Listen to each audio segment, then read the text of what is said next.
Ăn tráng mè, bánh này đặc sản của Sóc Trăng.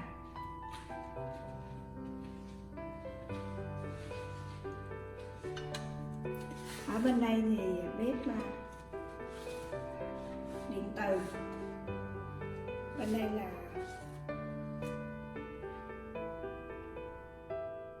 đây là bếp hồng ngoại.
Quá ngon luôn nè.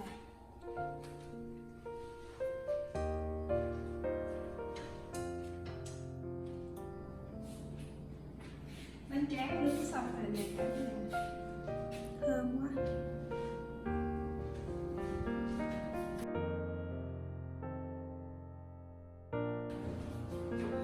Mời cả nhà cùng thưởng thức nè.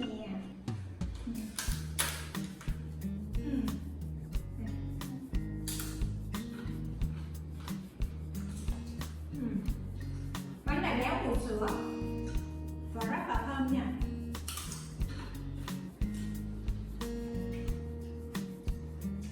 Ngon cực kỳ luôn.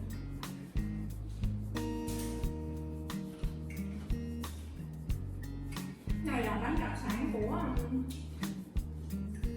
Sóc Trăng.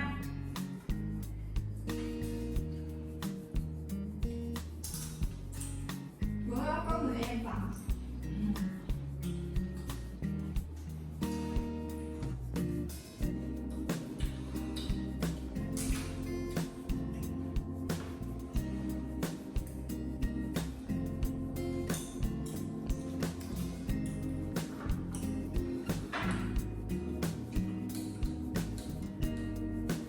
Sinh tố xoài. Xoài này là xoài nhà, vườn nhà ba mẹ đỡ trồng, không có phân thuốc.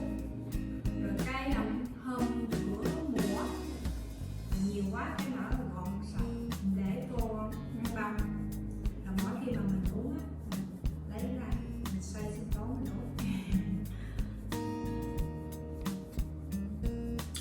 Ồ, quá ngon. Nó xay sinh tố xoài này là nó xay xoài không à, bởi vì xoài á nó ngọt á, nó không để sữa và không để đường gì hết. Mình ăn giống như là nó nguyên chất gì luôn. Chán rất là ngon.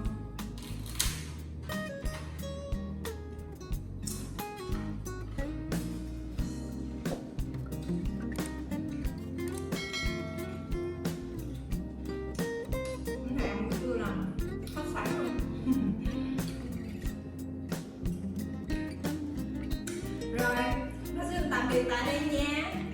Cảm ơn mọi người đã xem video.